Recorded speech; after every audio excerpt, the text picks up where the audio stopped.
History was wrongly told. Marauders and thieves were made out to be heroes. What happened in India is not just theft of our minerals, theft of our gold, theft of our precious stones. They stole our identity.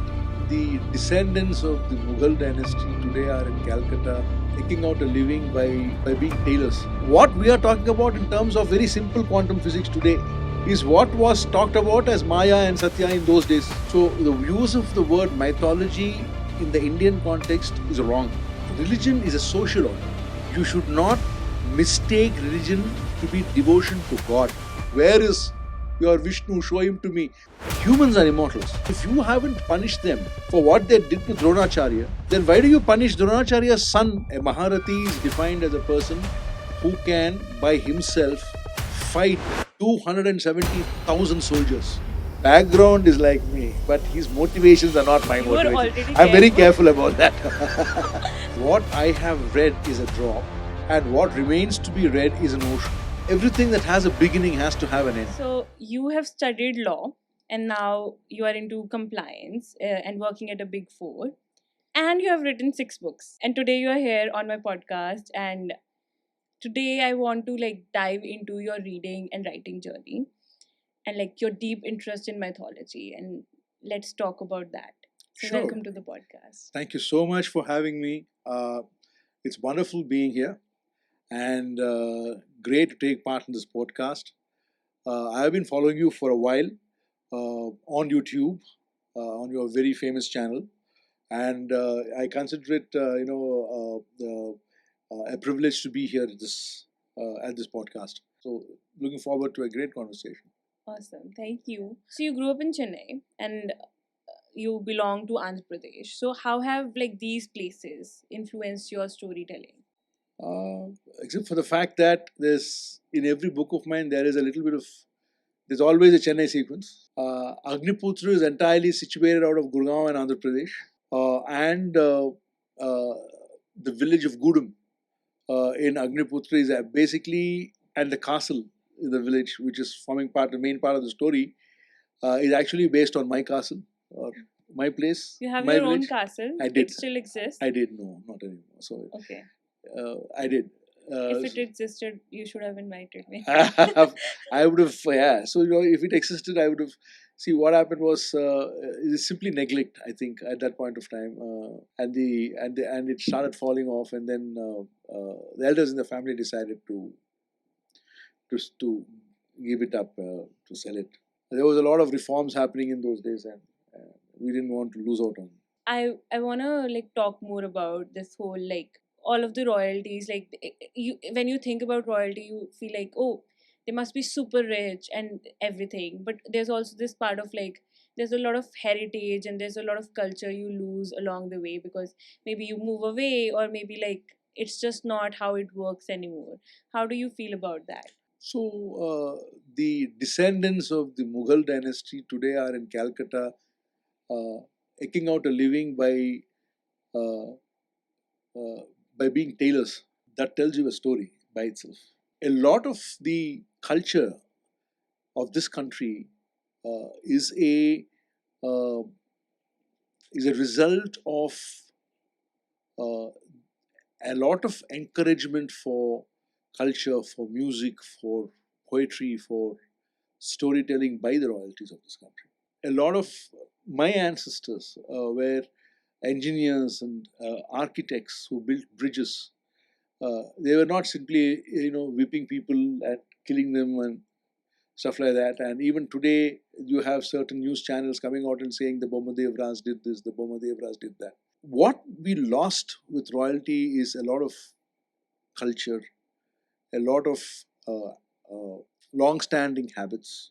Not saying that they were the best thing that could have happened to this country. No, there was a lot of decadence, and like everything that has reached a certain level of maturity, if you do not keep it sharp, then it becomes to decay.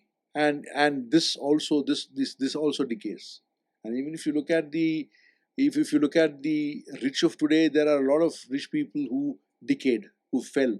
A lot of rich people who didn't have to do the a lot of well-to-do industrialists who didn't have to do the things they did, who are now hiding. How is it different from what was? How is the idea of a India without royalty working out? Yeah. Right, is a question that I'd like to ask, because uh, I mean, not maybe not this regime, but the regimes before this were steeped in corruption. And instead of one ruler who was ruling you and probably is a little bit of an idiot, there are 100 rulers who are ruling you, who are not idiots, but who are stealing from you as the people of this country. How is that different? How is that better? There are a lot of questions that we can ask, uh, and a lot of fingers we can point on hindsight.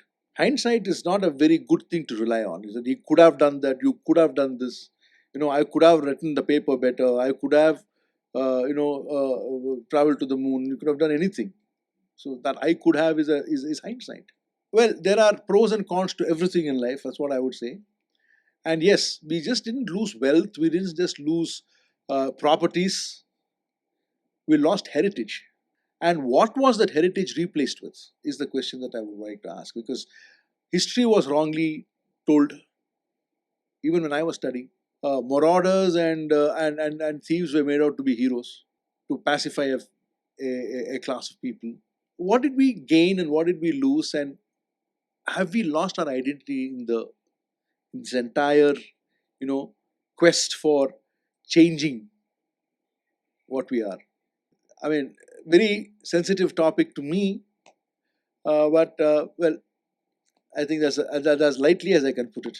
I feel like the thing you said about losing our heritage and culture, that is just so true. Like even if you just like take a drive around nearby you, like this like these are just like the tin buildings and everything. Even if you look at the architecture, you have lost all of it.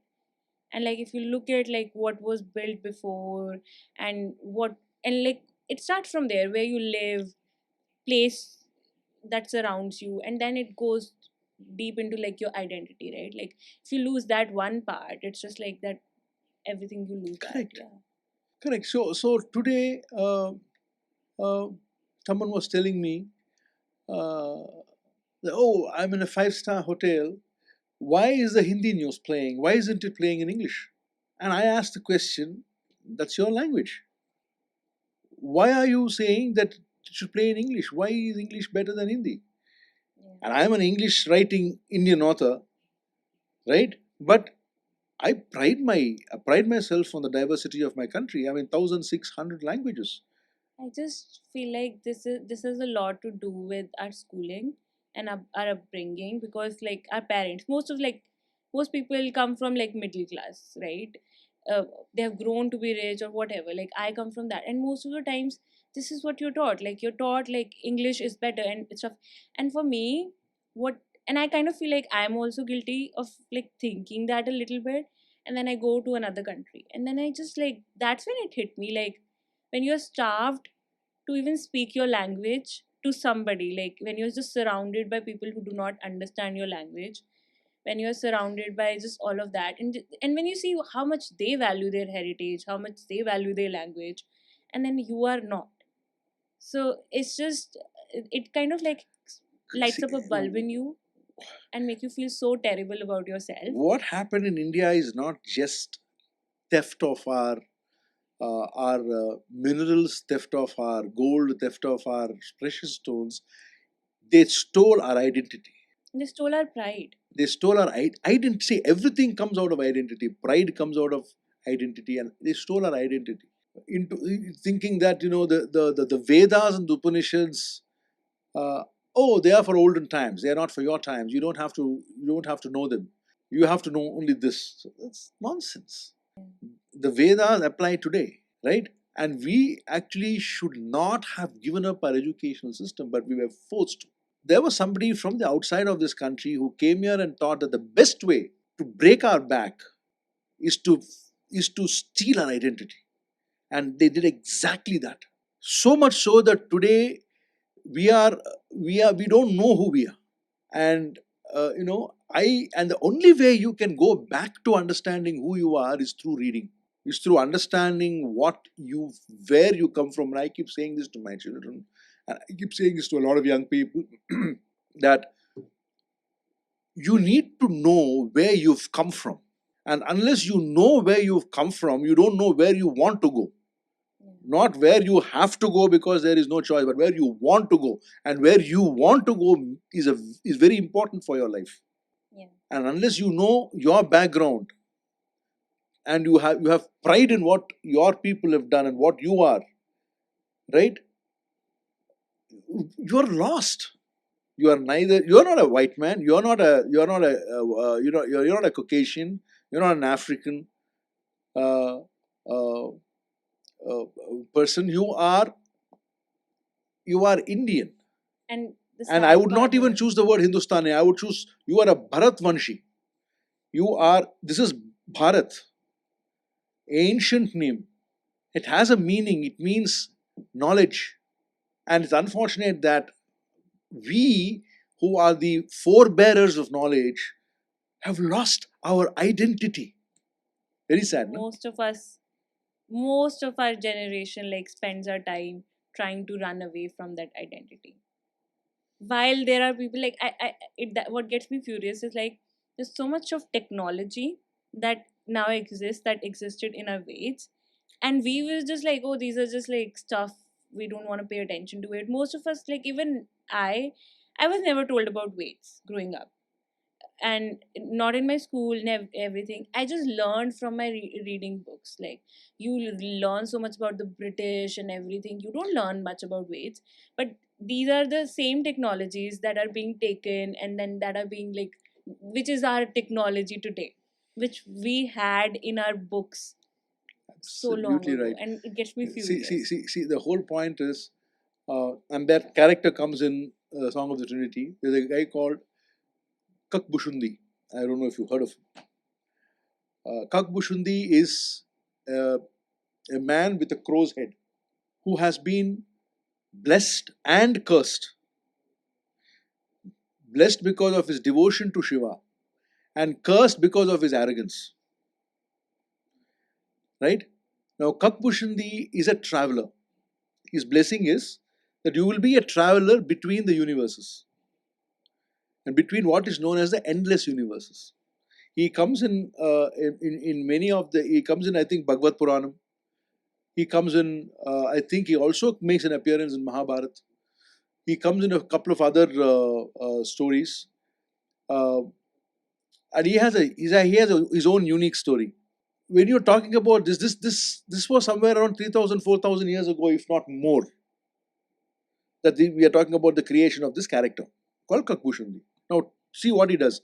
He travels between the universes, is what they are saying. That means the concept of a multiverse or the endless universes was prevalent thousands of years ago in this society, right? Yeah. That's number one. And his the amazing part of it is he says, I have seen 16 different endings to Ramayana. I have seen 11 different endings to Mahabharata, and in one of the endings, Krishna dies before the battle starts. And in many endings, Karan is alive, is the only person alive after the battles. So in each universe, it's different. Right? This is the depth of knowledge. See, if you don't know, if you can't imagine what you haven't seen. Yeah. Correct? Now, if you're talking about the Vimanas, as in the Vimana transcript, the Rig Veda clearly calls out the mechanics of the Vimana. What are the machinations inside the Vimana? Right? It talks about fusion fuel, which is oil, water, and fire put together, creating a fuel that will ignite the Vimana to take to the skies. How will I even think about these things unless I come across this knowledge? Right? Now, all of that is still there today. It's prevalent. Right? Quantum physics. Right? We say everything except God is an illusion. Quantum physics says At the quantum level, you see everything in atoms. There is no physical self. Maya. So everything that you have around you, if you look at it, if you have a glasses today that you can wear, in which everything is visible to you in quantum, I am not here. You only see atoms working and vibrating differently. So what we are talking about in terms of very simple quantum physics today is what was talked about as Maya and Satya in those days. Yeah. The knowledge was there. Yeah. And somewhere we lost it. And then we refused to accept that was there. We refused to accept how profound it was. And then obviously the West is like, oh, they don't know anything. And then they steal all of this, make their own stories, sell their own stories, sell their own technology. And we just say, wow, let us be inspired from the West. Yeah. See, that's the problem. That is the seriousness of the problem. That is the loss of identity of the Indian, of the Indian, of the Bharatvanshi, of the residents, of the inhabitants of Bharat, as it were, uncorrupted Bharat. So we've been talking about Veds, Purans, Upanishads. Tell us about, like, if I were to start reading it, where should I start? And which is the one that's your favorite and why? So let me tell you, by starting off, that what I have read is a drop, and what remains to be read is an ocean. And considering the volume of literature that we have, not anybody can say that they've read everything. So let me begin the conversation that way, because I read the Mahabharata out of the love for it. The English version because I can't read Sanskrit. I've read Hindi, but I'm not fluent in it. So I read the English version. I have read a little bit of Bhagavad Gita from time to time. I have read portions of Rig Veda, portions of Yajurveda, a few Upanishads. The reason I'm into bits and pieces of stuff is because I read them more as a guide to my own writing and to validate whatever I say in my books, right? Because they are the guiding stars, they are the guiding principles. The Vedic masters uh, are the North Star for an Indian author who wants to write uh, mythological fiction or fantasy fiction based on Indian literature.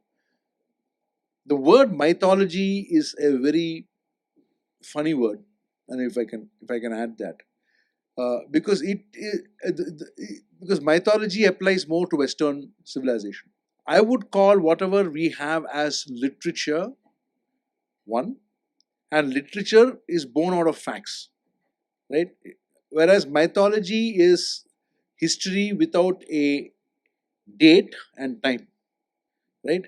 We can give a date and time to everything, including the Kali Yuga, the Dwapar, the Satya Yuga, the Treta, all four yugas. We can give a date and time to when Brahma will start and when his Brahma will end, because Brahma is mortal. He is not immortal like the other two in the Trinity. So everything is recorded, everything is a date, everything is based on facts. So the use of the word mythology in the Indian context is wrong. I would use the word literature. Indian literature is science based, it's fact based, and is symbolic by nature. And if you should be able to understand the symbolism, should be able to understand the facts in it, and not absorb it as a superstitious lore, right? So that is, after having read what I have read in Indian literature, this is the conclusion I've come to, and therefore, whenever I approach Indian literature, whatever I have read, little bit I have read, the drop that I have read, is based on the fact that I'm reading literature and I'm not reading lore, I'm not reading mythology, right? So that is because Greek mythology or Roman mythology or Egyptian mythology or the any other ancient Western mythologies uh, do not have a time and date, and they're just stories, right? Whereas there is that stark difference between ours and theirs. And I read all that we read today as literature. I love that perspective, and like I think you're the first person I have met and like heard who has just explained it so beautifully, like what we have and whether it's mythology or history or even religion, like literature, history, religion. How would you draw the line? So I have a theory about religion. Religion is a social order. You should not mistake religion to be devotion to God. It's a social order. It's the first social order introduced by man to govern himself. You should do this, you should not do that, is clearly tenanted in religion. Therefore, it becomes a social order, right? Every religion has its own tenets, has its own commandments in terms of what should be done and what should not be done by the society in general, that everybody in society follows. Sometimes they take it too far, like untouchability, right? But that is not to be mistaken for devotion to God, especially in Sanatan Dharma, what we call as Hinduism. Uh, Devotion to God is part of Hinduism, is not entirely what Hinduism is about. It's a social order. Devotion to God is based on spiritualism, which is completely different from religion. Therefore, history, history is recorded fact. How much of that history you would like to accept or not accept depends on you. Because history is usually written by the winners, not by the losers. For example, if Hitler had won the Second World War, if Germany had won the Second World War, then their narrative would have been different. है ना? So, so history is again a perspective, and that's exactly what has happened with India also. The narrative changed for us, which should not have changed. The third thing you talked about was mythology, correct? Mythology or literature, like you mentioned. So they are not synonymous. So yeah, so there is mythological literature. Um, Again, like I said, in the Indian context, our literature uh, should not be considered as mythology. Now, whether if somebody wants to consider it as mythology is entirely up to them. Who am I to stop them? I mean, but should not be considered. That's my opinion. That it should not be considered as uh, uh, mythology. It should be considered as factual or scientific. History. Or scientific, right? Uh, yes, uh, there are some relics which can be carbon dated back to the age of the Mahabharata. There are some relics which can be carbon dated back to the day to Ramayana, and they've done it also. But what I wonder about, so I don't know much about it. I'm not an expert at all right now, but Ramayana, Mahabharata, history, but like things like Par Brahma that sort of like exist, but there's no actual form. So how does that come in history? It's very scientific. I mean, just take Parabrahman, and Parabrahman has no form, right? It's just, if you want to call Parabrahman the force, as they call in Star Wars, then fine. The universe is a living creature. The earth is a living creature. Every planet has life. And we are only examples of that life. Like plants are examples. So the green life is an example. And you're talking about a little galaxy and a little solar system within a little galaxy, within a cosmos, within, there are trillions of galaxies in this one universe, right? So that you'll have to assume that there is life elsewhere if we are here, Yeah. right? In this little piece of green here, right? Earning money, paying taxes, and wondering, whether you'll be immortal or you will die tomorrow. This little speck of green, which in the larger picture is nothing at all. There is life. Yeah. And therefore the entire universe is one living creature, right? If you want to look at it very simply. And this living creature wants to see itself. So what does it do? It creates life so that it can see itself through the eyes of that life, like us. We have to assume that we are part of the universe, right? We are made of the same atoms that are there everywhere in the universe. We are the particles in our eyes are more than the stars in the sky, right? We are made up of all of that. We are made up of that. We are not made up of a separate, plastic factory somewhere outside the universe. We are not. Parabrahman is the universe, right? What the ancients understood was that there are that it is a very benign and a very loving universe, or it could be a bad and a cruel universe. It all depends on how you respond to it and how it responds to you. Which is why your elders always said, speak good things, think right, right? Down south, before you write your exam, go to the Ganpati Mandir and pray. Whatever you're thinking, don't think negative thoughts. These have been passed on from generation to generation because whatever we think goes out and comes back to us, right? It's all energy. So, Parabrahman is nothing more than the universe and the energies within the universe that you are also made up of. So, Paramatma, Jivatma. It's when we say Paramatma, Jivatma, you think, oh, some big sage or a sant is talking about great things that I have no understanding about. No. The universe is the Paramatma. You are a reflection of the universe. Therefore, you are Jivatma. And the universe is seeing itself through you. That is the most simplest example that I would give of what the Parabrahman is. Right? And he's there.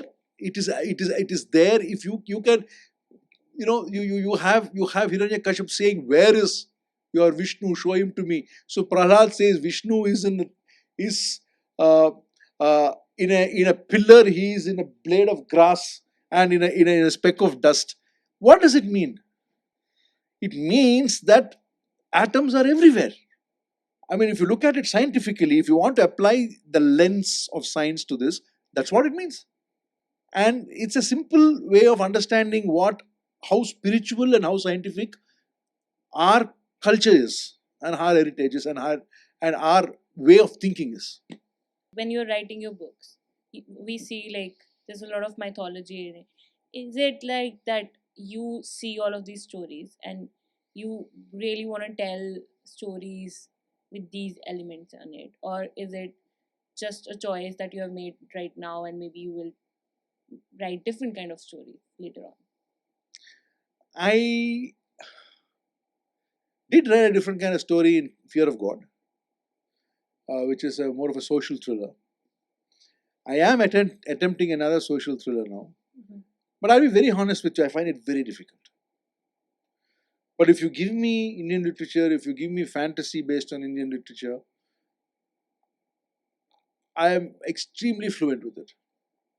I love it, and it gives me the opportunities to say everything that I have to say in a fun way.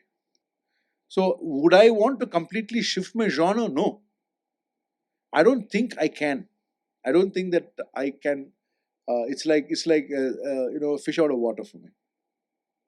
do you ever feel worried about, so you're taking some characters, some people, like especially Ramayana and Mahabharata, these are also characters which, like, people, Ram Bhagwan is Bhagwan for most people of the country, right? So do you feel worried about they using these stories and portraying them into your fantasy stories, and like maybe offending people with that, or maybe like having some sort of like pushback on like, why are you fantasizing about this particular story in this way, or you're playing with So, these ideas? yeah, so to be honest, there is a character from Ramayana and there is a character from Mahabharata who play very principal roles in my book. But they are not characters who are playing that role in the past, they are characters who are playing that role today. And I have given a clear explanation as to why I have brought those specific characters out in the book. Uh, I can explain about one character. The main lead of the book is Ashwathaman. The curse of Ashwathaman, to me, is doesn't make any sense, right? I mean, of the entire thing in the Mahabharata, the way Ashwathaman was cursed for what he did does not make sense. If he was cursed, so should the Pandavas be cursed for the way they killed their own guru. And after all, he was only retaliating, right? Until such time that they killed Drona, he really did not have any anger. He was fighting simply on the principle of the firstborn of the firstborn will should rule. He turned into a vengeful guy only after they killed his father. They killed his father not in a war. They killed his father through treachery. And there were 5 Maharathis who killed one man through treachery. Because it's the only way to kill him. If that is the case, then why weren't they cursed? Why was Ashwathaman given a curse which was completely misappropriate with the offense or with the crime he committed? He went into the Pandava camp in the course of one night with just a sword in his hand. He killed 50,000 soldiers, which according to a Maharathi is actually okay. So he can do that. He killed Drishyadrumya, who had beheaded Drona by stamping him with his feet because he felt that Drishyadrumya did not deserve the death of to be given to a Kshatriya because he killed a man through treachery. When the Upa Pandavas, that is the children of the Pandavas, came dressed in their father's clothing in the middle of the night by the firelight, he thought they were the Pandavas and killed them. And then fled the scene when he found out that he had killed children. And when the Pandavas chased after him, he unleashed the Brahmastra against the one remaining heir of the Pandavas, who was in Uttara's stomach, which was probably a wrong thing to do, which Krishna stopped, the Brahmastra. If that is the case, why were the Pandavas not punished? How were they righteous? Their father gave up the throne and left the kingdom and went away into the forest, giving up his throne to his brother. He was the second of the children. The first was Dhritarashtra. Please tell me when I'm deviating. Interesting. And Dhritarashtra was not given the throne because he was blind. Pandu was given the throne. But he was cursed never to have children. So he, in frustration, he gives up the throne, takes his wives and goes away to the forest. In the forest, he tries to copulate with his wife. He dies. The sages there taking pity on the young women, bless them, and the five gods come down and bless them with children. So the Pandavas are not even the Kuru dynasty. They are half human, half god. And they come back. Then how can you ask for, after you've given up and gone, and then you come back and you are taken in and you are taken care of, you go and ask for the kingdom? Why should you ask for 5 villages? Why should you ask for 5? Be there. They are not asking you to get out. I mean, this is very controversial for me to say. But I'm saying it basically because if you haven't punished them for what they did to Dronacharya, then why do you punish Dronacharya's son for what he did to them? Do you think in this day and time of like the rising intolerance and like of like some sort of like expected political correctness, which I feel like everybody's perspective is different. As an author, do you worry about sharing these thoughts or like even writing a book about it? I'm not writing books about these things. Right? These are my thoughts. These are my ideas. I mean, the concept of the Mahabharata is such that if a wrong did not happen in Mahabharata, it will won't happen on this earth. Everything that was supposed to be wrong happened there. Everything, Mhm. right? The Mahabharata is a lesson for everybody to learn on what to do and what not to do. If that is the case, and this was written by our own Vedavyas, talking about the conclusions there and talking about the events that happened in Mahabharata is my right. And drawing conclusions based on that story is my right. And to say that, I can only think of a particular epic in one way and I should not think of it the other way is to say that I don't have freedom of thought in this country, which shouldn't happen. I have a right to think. I have a right to draw conclusions. I mean, there are a lot of people who are drawing conclusions about our uh, even our freedom fighters, saying some are good, some are bad, some are this, some are that.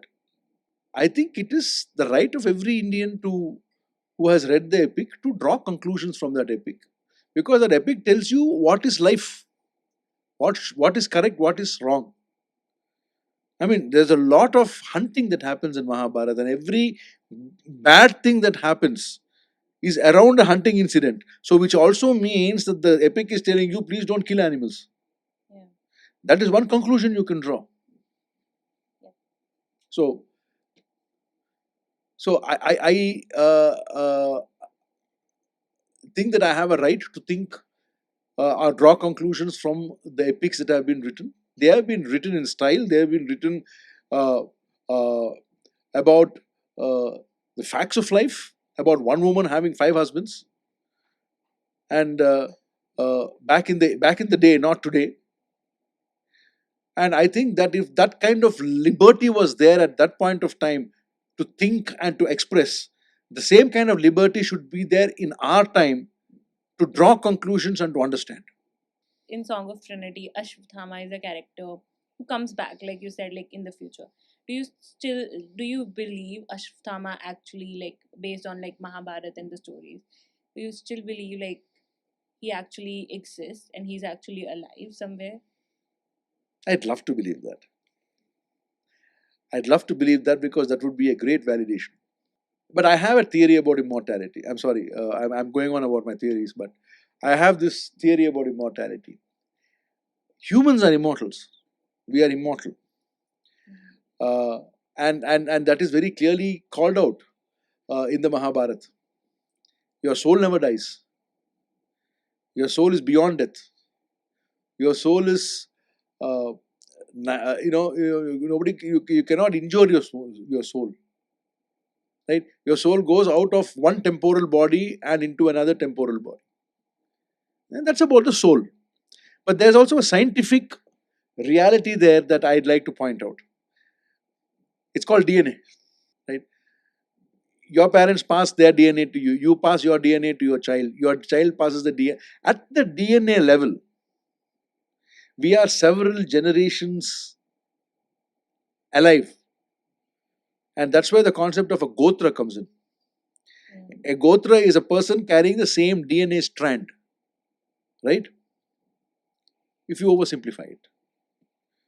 So, as long as your DNA survives and is moving from one temporal body to another temporal body, you are always alive.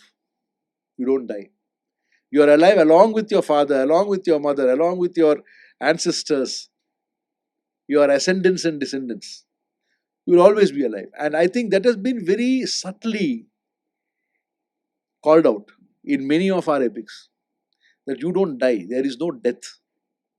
Except when your DNA does not move in to the next temporal body to come out. That's when your line ceases to exist. And that's when you cease to exist. So, Ashwathaman, maybe the DNA is alive. But like the actual Ashwathama, do you think like those Vadhan, like the boon he got He of didn't like get a boon, he staying? got a curse. He was the only immortal out of the seven immortals to be cursed. The others got immortality as a boon. Yeah. Krishna cursed him into living till the next Kali Yuga when they will meet again, where even his wounds won't be healed. So it's a Yeah. curse. And uh, scientifically, it's possible for you to arrest uh, time. Mhm. Right now, it is science fiction right now, but it can become science fact, or it became science fact in those days that you arrest time. Mhm. Your DNAs, your atoms never degenerate with time; they operate outside it. And if that is the case, if that has happened, then Ashwathaman could well be alive. And I I just would feel love like for him to be alive. That's all I can say. yeah. But do I believe he's alive? I don't know. Yeah. And like I feel like just for fun, this guy, this entrepreneur guy who's trying to like live a long life, Brian Johnson, I think he should like look at Ashwatthama and all these stories and like, this is where you're gonna find immortality. You're not gonna find it in like hundreds of tablets and stuff. Yeah. So what is he trying to do? I mean, it's just that the guy's got too much money. That's all. Do you remember the first book you pick up which made you feel like, oh, I want to read more? Amar Chitra Katha. And within Amar Chitra Katha, I think, if I remember right, it was Abhimanyu, the story of Abhimanyu, with him holding the wheel of his chariot on his head to fight the thing. And I was in tears. I was moved to tears at the end of the book because of the comic, because they kill him. And all the, not just ordinary people, the Maharathis kill him. And the more you read the Mahabharata, right, and the more you come to know about the power of a Maharathi, that single act of of killing an unarmed man by a man, a Maharathi is defined as a person who can by himself fight 270,000 soldiers. He is called a Maharathi. So Karan is a Maharathi, Ashwathaman is a Maharathi. All the people surrounding that boy were Maharathis, and they couldn't give him an. So that made me feel very bad, very sad for Abhimanyu. This is why I remember that was my first comic, and again that transformed me into that world of heroes and villains and etc. and so forth. So that's how I remember that. So I know you are a huge reader. Tell me, how did you fall in love with reading? So it started with my grandmothers, right? And grandparents have this habit of telling stories to grandchildren. Now, I think these guys went a little further in terms of stories, because there was a different kinds of stories that they used to tell me. I had three grandmothers: Oh. my paternal grandmother, my maternal grandmother, and my maternal great grandmother, my grandfather's mother. And all three of them used to tell me stories. Uh, my great grandmother used to talk about a lot about the Ramayana, Mahabharata. She was an avid reader, and she was a grand old lady with a big tilak on her head, and she used to read a lot. And she told me stories of Ramayana, Mahabharata. My maternal grandmother used to tell me stories about Ramayana and Mahabharata and various Upanishads and other stories.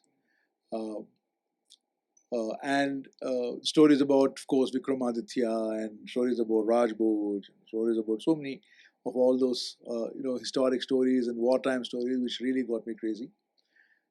And then my paternal grandmother used to tell me stories about my own family. Uh, about my grandfather, great grandfather, and their ways of uh, life. Uh, so they were royalty, and they lived their own way of life, uh, wars, and huntings and all of that. So, for a little boy, when all these stories are told, uh, it fires the imagination, and you start living those stories in your own imagination. And I have been blessed with a good amount of imagination, if I may say so myself. Uh, so I used to tie a towel around my neck, and I would become a king.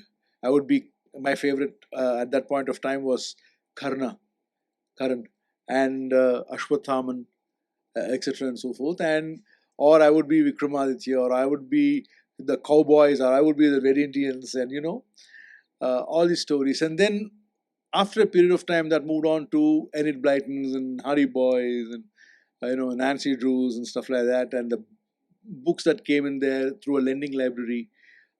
Used to pick them up in loads. And then one day something happened. We was reading this book called The Matry Circle, which was my first real big, thick, fat book by Robert Ludlum, the guy who wrote The Born Identity. And there was a movie running in my head as I was reading that book. And I was, about 11 years, 12 years old.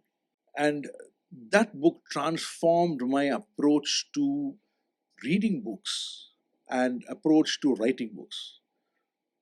And I started thinking to myself that, hey, if I have to write ever in my life, I would like to write like this, where I make my reader see a movie in his head or her head, and I will not just write, I will show, which is exactly what Robert Ludlum did. So he's my muse. He's the reason why I became, I chose to do writing, and I started writing my first book at 13. Which particular book was this of Robert Ludlum? It's called The Matry Circle. Okay. It's they did make a movie out of it, but it was not a big success. It's during the Cold War, where two mortal enemies, a Russian and an American, uh, have to come together from the KGB and the CIA to fight an organization that's trying to take over the world or destroy the world or something like that. And I remember I read that book when I was 11. I remember the names of the characters. Brandon Schofield is a CIA guy, and Vasily Vasilovich Stalinikov Must be a Russian. is the Russian.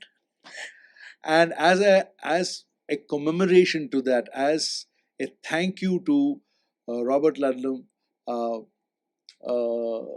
you have Vasily coming up in the Vimana transcripts. Oh, The interesting. Russian character Vasily in Vimana transcript is not based on that character, it's because it carries the same name as the hero of the Matry Circle. Nice. It's a wonderful book. I mean, I read the book, and it transformed me into the world of espionage, and I was amazed by the power of that author to make a movie run in my head. And I said, this is what I want to do. So if we look at your bookshelf right now, what are the books that we'll find the most? Oh What man, authors? oh man, I have books all over the house. I mean, there is a separate place where we have we call it the, I don't know if you want to call it a library, which is packed with books. Several racks packed with books, and then there are books in my bathroom, books in my bedroom, books in my hall, in my living room, books in the lounge, books everywhere, wherever you find. So there are two things in my house which are very prominent. Three things. First are my books. Second are my wife's paintings, because she's a painter. And third is a wool, because she does a lot of crocheting. Oh. So she's picked up recently. So if a thief comes into my house who doesn't trip on the paintings or the books, will get caught in the wool. So there's no so there's yeah. So lots of books. What are the type of books? Well, I have the entire Lee Child collection. I have the entire Sherlock Holmes collection. I have the entire Hercule Poirot collection. I have Bhagavad Gita. I have Mahabharata. I have Ramayana. I have a very highly diluted version of the Rig Veda, Yajur Veda, books that I have used in my research, and an entire entire star-studded bunch of fantasy fiction books, because that's my first love, fantasy fiction. So and all the names, Stephen King, uh, whichever you want to look at, and we pick up books by the dozen. I mean, and then we then sit down and completely procrastinate and pick up one book after the other very slowly. Sometimes read a half a book and then go back 6 months later and read it. So So you're totally surrounded by books. books, And like, how, where do you like to shop from? Are you buying these from Amazon, bookshop? book fairs, bookstores.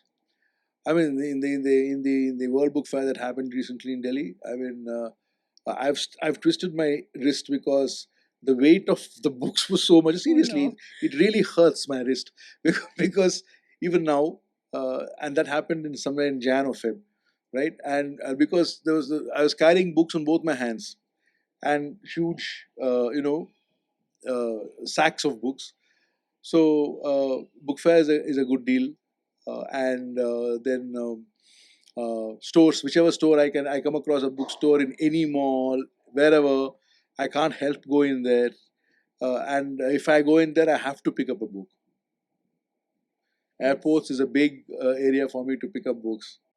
And what about your family? Do they also love books like you do, or? Wife does. My mom used to.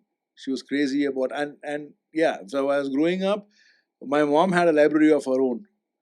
In those days, it was Nick Carter and James Hadley Chase and Mario Puzo's books, including The Godfather, The Sicilian, etc., and so forth. My grandmothers, of course, but they used to read regional Telugu books. And yeah, so my aunties are my mother's sisters are all readers. From my father's side, they're more of action oriented people. They didn't read many books. Yeah, and from so one side of my family are a sporting clan. From my paternal grandmother's side of my family, we are a cricketing family. There's a trophy in the name of my great great grandfather, who is considered to be the father of cricket in Madras, in Chennai. He brought in cricket, and in Chennai, and called Buchibabu, and the Buchibabu trophy is a very big trophy down south. So they are all more of sportsmen. So if you ask them, have you read this book? They're like, what book? Pick up your racket or pick up your bat and then go out and play. So that's their approach to. So you kind of had a bit of both. Like, personally, I grew up in a family where like books were not like a thing. Everybody sort of resisted, even like me reading novels, and they were like, "Why is she focusing on this instead of studying?" So I feel like you had a family that was a bit of both. So Everything, you had yeah. like, you grew up with books. You had like a family that loved books, but also like you saw the other picture where like they were like, okay, get out from books and do something else. Something else. But Yeah. books won. Books won. I Books like won that. hands down here. Yeah. Books won hands down. I mean, I was an author first. I started writing by the time I was 11.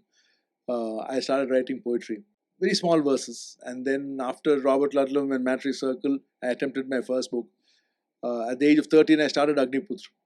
And by the time I finished the book, I was in my mid 30s. Okay, at the age of 13. 1 3, Okay. yeah. So I started writing at And that you were time. working like on this book every year, or No. did So you I wait? started writing after a period. See, in those days, there were no laptops and computers, right? I used to write in a big ledger book. You know, those accountancy books, accounts books, you had huge ledger books. So I started, there was one lying around, so I picked it up and I started writing in that. After a time, I got stuck because, basically I just needed to do more research. I just didn't have the resources or the wherewithal to do it. And as luck would have it, almost 25 years later, I found the book. Otherwise, I'd forgotten all about it. Life came in. The what you were writing, What I was like writing, on the paper. on the paper. I found that book, and the title of the book was even then Agniputra. So I picked up that book and went through that whatever I read. I mean, of course, the book now in its present form is completely different from that. So I picked up the story again, the basic story, and then I started with the book again, and I finished it when I was just in my mid 30s or the other side of 30s, and got it published by Bloomsbury of all the publishers, and they liked to publish my book. Awesome. So yeah, it was my first book. You have been a lifelong reader and now you are an author, and also like you work full time.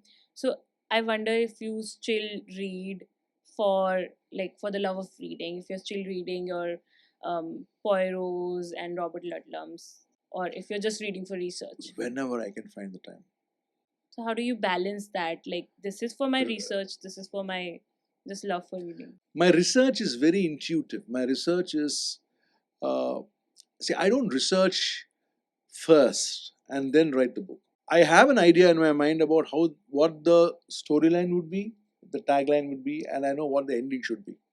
That's the one thing. These are the two things that I've figured out. And then the story, I start writing it, chapter by chapter. So tagline and ending, that's what you start with. This is a story. This is the one line in which I can say this is what I want to write about. It's the outline thing. Outline. And this is how I want it to end. These are the two things in my mind first. And then I start writing it. I write chapter by chapter. So I don't plan a chapter beforehand. I don't chart out who the characters are beforehand. I just start writing. And as I write, the characters develop. So you have the outline, like basic gist of what's the topic about. You don't know the characters. Correct. You don't know the story itself. So this book is so to take Agniputra into account, I'd say okay, this book is going to be about an energy field under the ground, which has a potential to light up the earth or open it up, and nothing or nobody can stop it, because if it can be evil, it will be evil. And how do they stop it? What happens to stop it? Right? And the ending of Agniputra is a very, very, very different ending, and I wanted that ending to come in, where you end the book, but you don't actually you leave it open. So that's how I wanted that ending to be in my mind. I didn't know which character would define that ending, but that's how I wanted my ending to be. And then I started the book. Was it like an intentional choice when you started writing and decided how you want to write? Was it intentional that you want to write this way? Because Stephen King, you mentioned him. So I have, in all of his interviews, he often mentions like, I just start writing and then the characters take me wherever I go. So he never has the ending. Whereas on the other side, these days I'm reading a lot of Frida McFadden. And she's just like, I start writing my book once I have my twist. And then I start writing. So for you, like, was it an intentional choice? You want to be more about like, I'll start when I have the ending? Or it's become a habit actually from after my first book and after Shatru. To me, the story has to see. For example, if you take Song of the Trinity, Song of the Trinity in my mind is 4 books, out of which first book and the second book have come out. Yeah. The third book is ready, and the fourth book is in the works, is a work in progress. But it's actually 5 books, because Shatru is the first part of the Song of the Trinity. It comes under a different name, but that's the first part. That's how the adventure begins. Now, each of these books have an ending, right? Yeah. But my concept is that I know what the final ending will be in the final 4th book in the Song of the Trinity series. You know what I love about your books? Like, I like that you are writing a series, which I think is a great writing decision, because for you to get like a lot of readers and a lot of love. But also, like, when I'm reading this book, when you came up with Song of Trinity 2, I might have maybe you have mentioned it in the first book. I don't know. Like I didn't know that the second book was going to come out. And I love that, because when we talk about Indian writing, most of the authors, I think they kind of like miss winning the love of the readers in that, because they do not give you an ending and they do not give you a closing of the first book, because it's just a good thing to have a series. So I love that you have chosen to be this person, like, this book has an ending, and then the next one has its own, and then there's a bigger ending. So I love that decision. Yeah, so the point is that if you finish reading the book, right? As a reader, now I want to write books that I'd like to read, right? And if I finish reading a book in which I have read through the entire book, and then at the end of the story I am not happy because there is no closure for me, and I have to wait for a year or 2 years for what's going to happen, how this story is going to end. That's going to be tough. If you see Song of the Trinity, that story, the events of that book culminate there, but they open the door for the story to move forward. Even in the Broken Tusk, it's the same thing. That story ends there, but it opens up a door for the next, what's going to happen next. So, did you think of all of these 5 endings and then the main ending already? Like, do you have it in your head already? Or are you still thinking about that? I know the main ending. And when I write the book, I say, okay, this is going to be part one. Where does part one end? And then I bring that ending to part one there at that point of time. And when I'm writing part one, when I'm writing part two, I bring the ending in part two. I create that ending in my mind and then start. So I don't have all the endings at the first instance. I only have the final ending. But when I start the book, by the time I've started the book and by the time that I've formed my thoughts in terms of what that book is going to contain, it starts with the ending. I guess to me, the entire story will not make sense unless I know how I'm going to end it. Otherwise, it becomes like, a rudderless boat. You will be going all over the place. You can be as powerful as you want when you're not having to have a direction. The ending gives the direction, gives me that focus in terms of how I should bring the book down at the down to what, to how I end it, and that gives me the focus on how I'm going to structure the book, and then I leave it to the characters to structure it. Obviously, that is, the book writes itself, but there has to be a guiding hand. So, I know that you have also traveled quite a bit.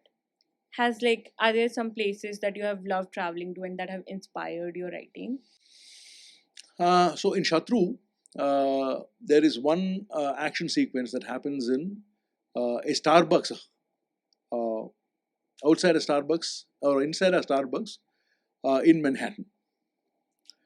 So I had gone there on work to New York City, uh, uh, and I had to walk 5 blocks in the dead of winter with a lot of snow falling, and that was my first ever snow, snowfall event, and I had to walk 5 blocks in New York City to reach the Starbucks because I wanted to buy an overcoat, and the over and that particular shop was about 5 blocks away. So by the time I walked to the Starbucks, I couldn't feel my jaw anymore. I couldn't feel. I was wearing an overcoat, cap, all the nonsense, but I couldn't feel my jaw. I went into the Starbucks wanting to have a coffee, and I couldn't talk. Woof, woof, woof. So what I did was I pointed to an espresso, Americano or whatever, and black and hot and no sugar. It reminded me of Jack Reacher, but I took that. And after I had the coffee, the tingling sensation, there was a tingling sensation that came in, and I could feel my face getting animated all over again. And then finally I could speak, and it was nice to to know that you are in control of your face. So this is exactly what happens to, I think, to Chris or Shatru. I don't remember, in an action sequence in the book, and therefore, yeah. So a lot of my experiences come out one way or another in the book, and that even goes for whatever thought processes the characters are having. Is obviously a reflection of what I think, whether it's a villain or a hero, right? The approach is what I think, and yeah. Uh, so that's one example of how my travels have influenced my writing. Like, you are this corporate guy, really high in position, really good company, and like still you find time to write. How do you make it happen? Okay, so one of the secrets is that I love my job, my day job. I was also a pioneer in the service that we are offering, which is regulatory compliance. Back in 2000, when nobody thought about regulatory compliance, when Kumar Mangalam Birla had come out with the Kumar Mangalam report on corporate governance, that was when we started regulatory compliance. And I am a kind of a pioneer there. So today it's a $64 billion industry globally, and it has a special place in my heart. So I love my work. I get off work mostly around 8 o'clock in the night, and I make it a point at least 3 to 4 days in a week to sit for at least 3 hours in writing. If I'm not able to do that in the night, then I wake up early in the morning, and spend about those 3.5 hours writing. So that keeps me happy. That keeps me satisfied. The one Hindi word that I would choose for it is santusht.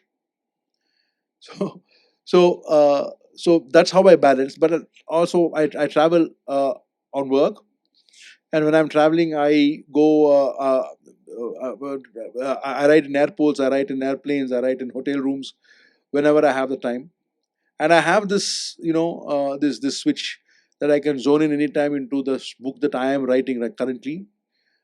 Any book that I'm writing at that point of time, and I can zone into that, and I can start thinking about the storyline from where I left off.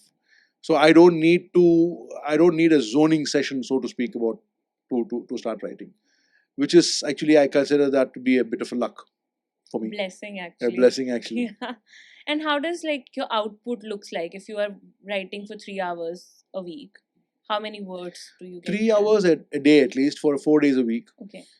I look at completing at least about 6 to 7 chapters in a week. Mhm. At one point of time in my life, it used to be 4 chapters a day. But now I don't have the time to do that. I don't have the resources to do that kind of research. So I can do the 4 chapters a day. So I am looking at about 6 to 7 chapters in a week would be a great thing.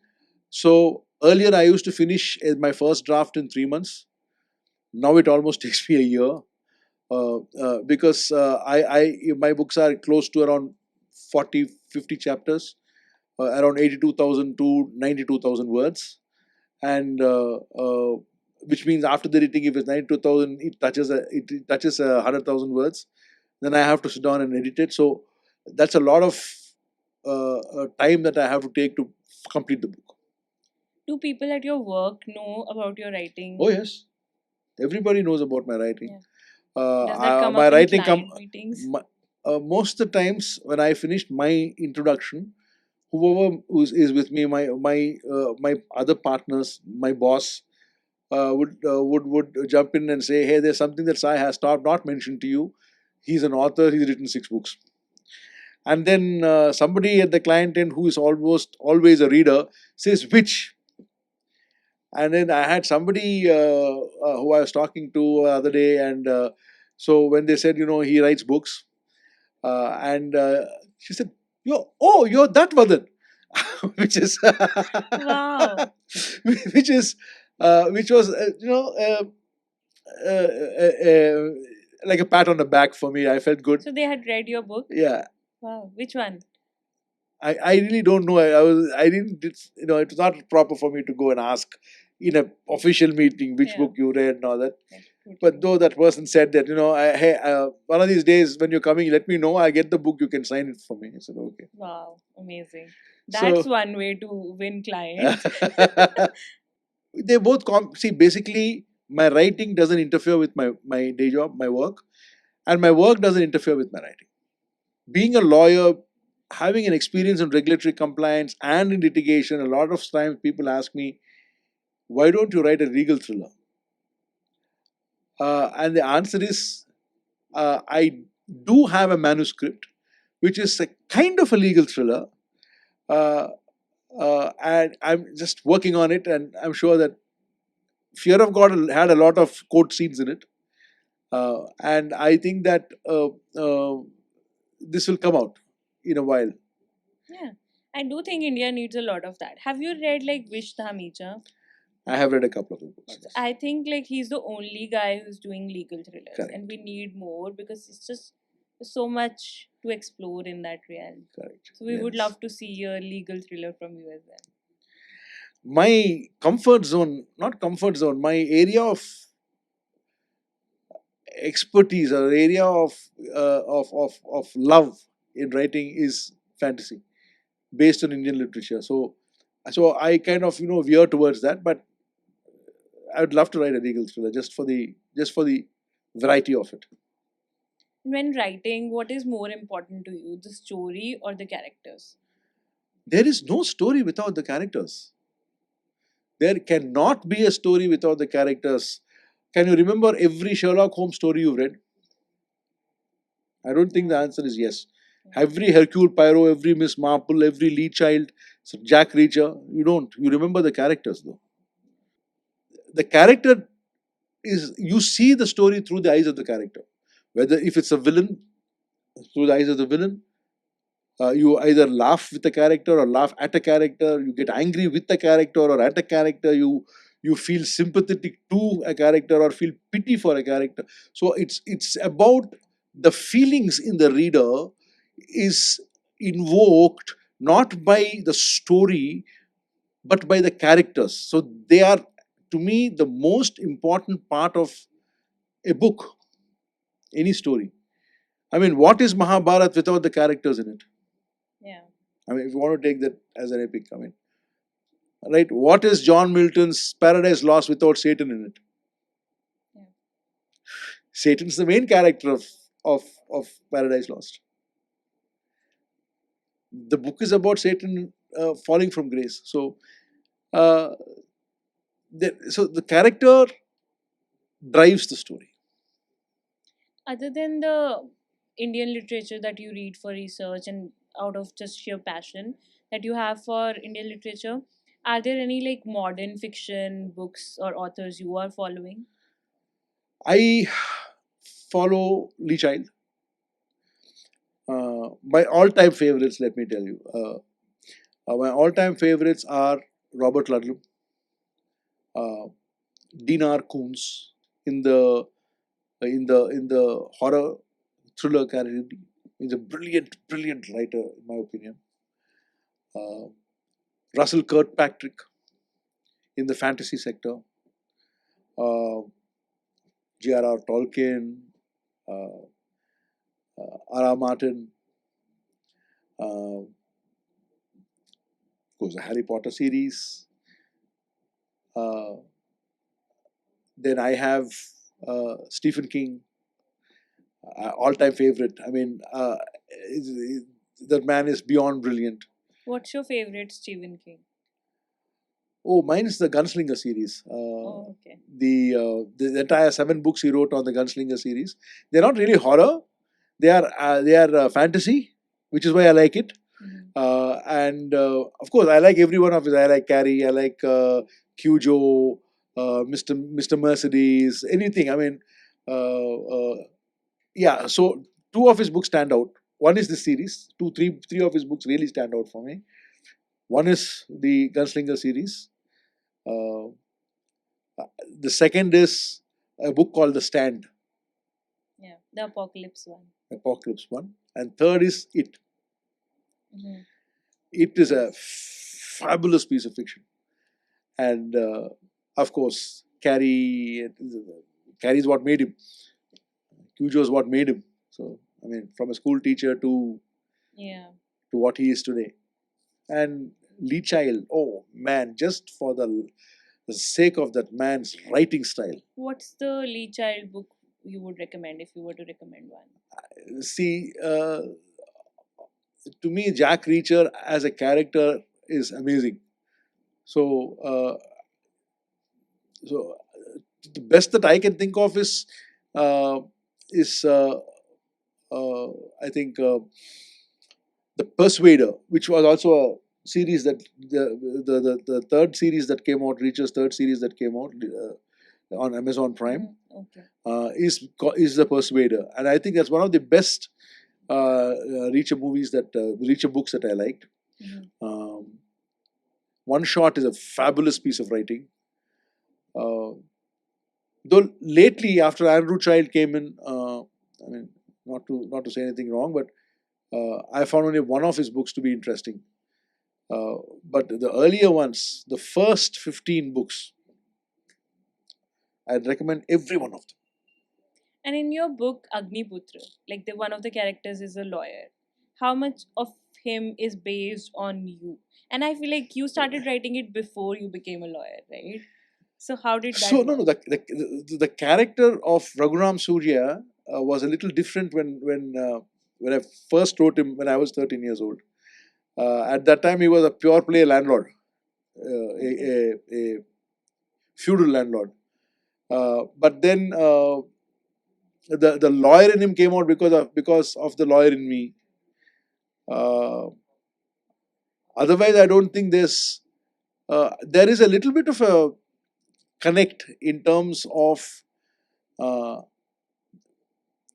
Raghuram Surya and mine uh, histories. His history is based on me. His background is based on me. But him as a character and his motivations are different, right? So that is the absolute truth. I have a fun question about that. So I have like read most of Agniputra, and I'm still reading it. Raghuram Surya. I wonder, like, somehow, like you said, background is based on your story, and this guy is just like he has so many girlfriends, and the way he's around women. Like, is your wife like criticizing you or questioning you? Why is this character like this? Especially when he's sort of like inspired from That's your why own I self. said his background is like me, but his motivations are not my You were motivations. already I'm very careful. careful about that. No. So that character had to be like that and then transform into something else for the sake of the story, right? So he comes out initially as a guy who's a little numb to people's emotions, who's a little numb to people's feelings. He's all about himself and his own sense of justice, right? Doesn't believe in relationships, uh, etc. and so forth. And then meeting with Sheila Pitambar and the events that unfold thereafter, uh, you don't see a tremendous metamorphosis in him, but he changes very imperceptibly into something that was always inside him, but he never really recognizes. Right. So for that character to come out that way in the end, and you've not completed the book now. So if you complete the book, you'll know what the ending of of Agniputra is. Uh, for that kind of an ending, that character's arc had to be like that, which is why I did that. And also, like, you have, I think in Agniputra you have a scientist, and in Song of Trinity I don't remember, I read it a long time ago. There are scientists. The Vimana transcripts. Vimana transcripts, okay. So, like, are you building these characters off of like real people, real scientists you have met, or are these just a figment of your imagination? No, it's based on research. It's based on what these kind of scientists are like, what they do. For example, the female character in the Vimana transcripts uh, uh, is a brilliant scientist and a beautiful woman, Punjabi, in fact. And there's also Manpreet there. I still remember. Punjabi, in fact, and very, shall we say, quick-tempered, volatile, highly energetic, and uh, intelligent girl uh, who actually built a machine uh, that can uh, that can receive messages from outer space, so to speak. Uh, Sheila Pitambar, again, quantum physicist in Agniputra. And this is a book which actually dovetails the Yajurveda into quantum physics. If you're reading it, you'll know. And again, a very highly intelligent character, high strung, lot of personal pain she's gone through, sacrifices she's made, uh, and uh, uh, and and uh, and it shows in the way she deals with people. It shows in the way she's so standoffish of everything, and then her reaction to Raghuram Surya. So there are two people who are completely diametrically opposite to each other. There are not. There are many reviews of Agniputra in which they really did not see the chemistry between Raghuram and Sheila. I saw it, and unfortunately, I was probably the mistake is mine that I could not transpose that into the book. But the characters are very diametrically opposite to each other, and opposites attract. As simple as that. That's what I wanted to bring in. But I didn't want to delve too much into that because that would dilute the actual storyline of the movie.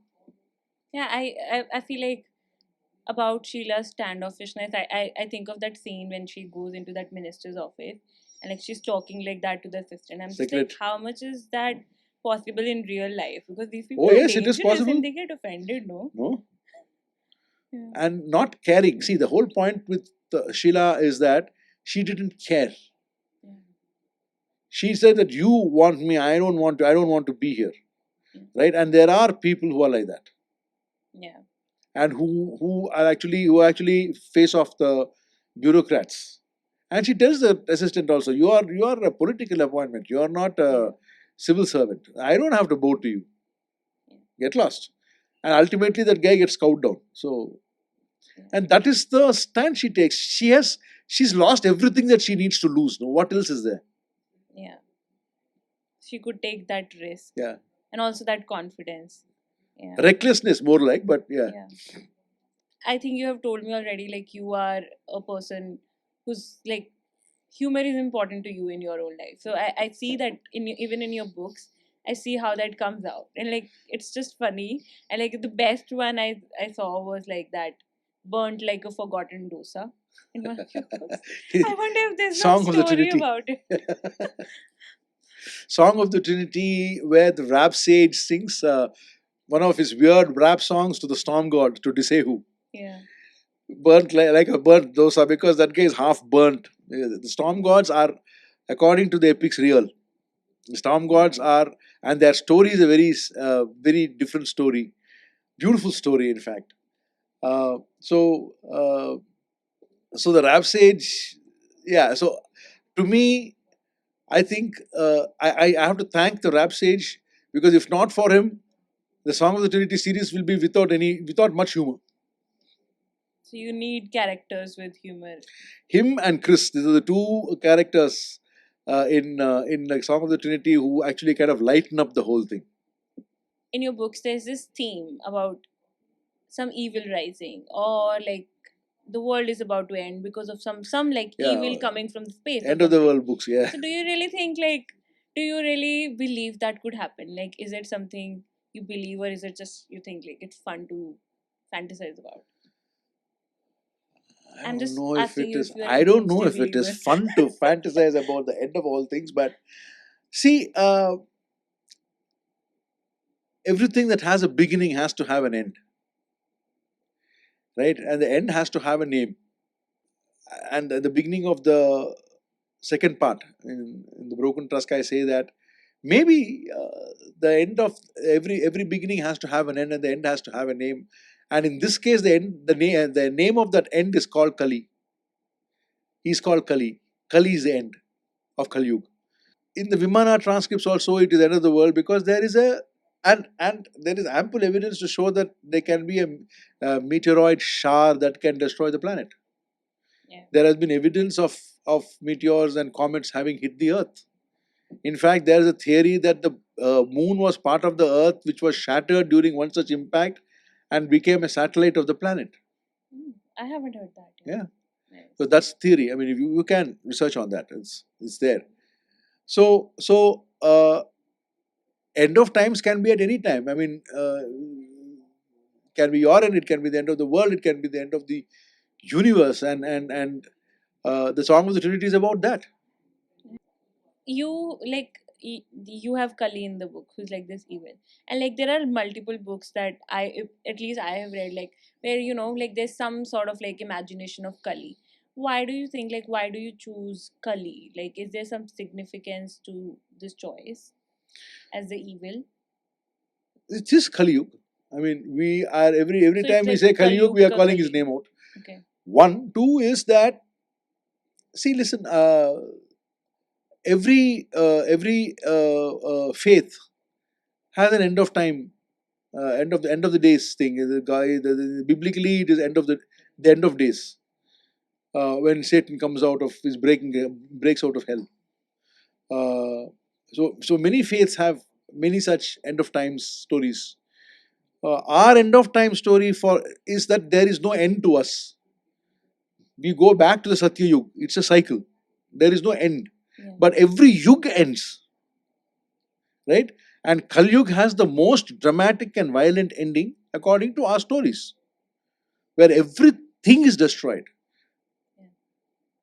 We think everything in the world is destroyed. I have taken it to a universal size, saying that it can't be the end of this small little speck of a planet in a small little, solar system, in a small little galaxy. It has to be the end of everything for something to start again, Yeah. right? And the end of everything is being brought about by this guy called Kali. Why are we limiting it to this world? So, which is why, if the Song of the Trinity is beyond Earth, all 14 worlds of power. So that's how I have brought the Kali in, because I think that it is huge, it is biblical, it is larger than life.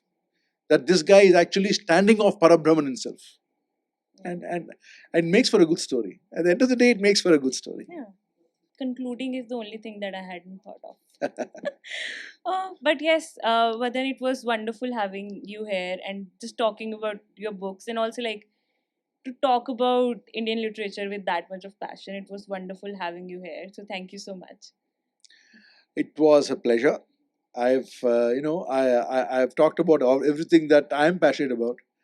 I enjoy talking it, and I think I love the way you framed the framed the questions and the way that you asked. I think that is genuine interest in understanding the craft of writing, understanding an author's mindset, and also his belief systems. So, thank you so much. Thank you Thank for you having so me. much.